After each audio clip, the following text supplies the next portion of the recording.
Hey guys, what is up? I'm so glad to be back with you guys today. School's almost over. That's great news for me, but summer is coming and summer is my favorite season ever. But I want to know what your guys' favorite season is, okay? So on the count of 3, we're gonna yell out what our favorite season is. Okay, ready? 1, 2, 3. Whoa, okay. So I heard a lot of different answers, but basically there's 4 seasons: spring, summer, fall, winter. They're all awesome, but summer is my favorite. And that kind of reminds me of our Bible story today. Do you guys remember Paul? Raise your hand if you remember Paul. Yeah, he's a pretty cool dude. But basically the story is about him and him spreading the gospel and encouraging churches after Jesus went and ascended to heaven.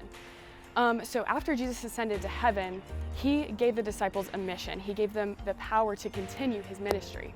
And the seasons remind me of that story because the seasons changed after Jesus ascended to heaven. There was a new season of the early church going through trials and tribulations that needed encouragement. So that's what we're going to talk about today. Okay, so like I said, that's where the story picks up for us. When Jesus ascended into heaven, Paul was sent to encourage the early church, and he encouraged 2 church leaders. One was named Timothy and one was named Titus. We're going to talk about Timothy first. So Paul wrote an encouraging letter to Timothy to encourage him to be an example to other believers. In one specific verse, he said, "Do not let others look down on you because you're young." And that's really important for you guys as well, not to let other people look down on you because you're young. I'm going to pull out my phone and we're going to read from the Bible app.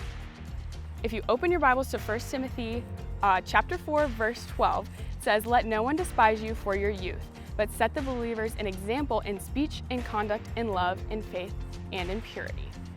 That's great. That's really good news for us. That just means that we need to show an example to others around us because we're believers in Jesus.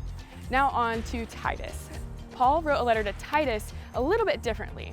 He was explaining the basics of salvation and how grace is what God gave us for our sin, which is really good news. He also said that because we love Jesus, we need to act like it and we need to show other people how we can love like Jesus.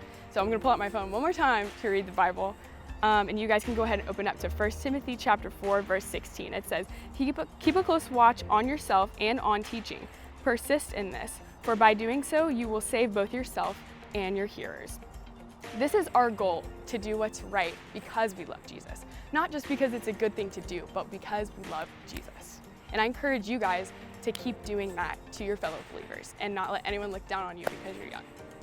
So guys, that story was super encouraging for us because you know why? We can still read those letters that Paul wrote to Timothy and Titus today. Those letters can still encourage us in the same way that they encouraged Timothy and Titus. So I encourage you guys to go and read them this week because they're super, super good. And just like Paul was encouraging the church leaders, he was also encouraging us today. And we can take all that information and apply it to our lives to better show the love of Jesus to others. Well, I had a great time teaching you guys today, and I hope to see you soon.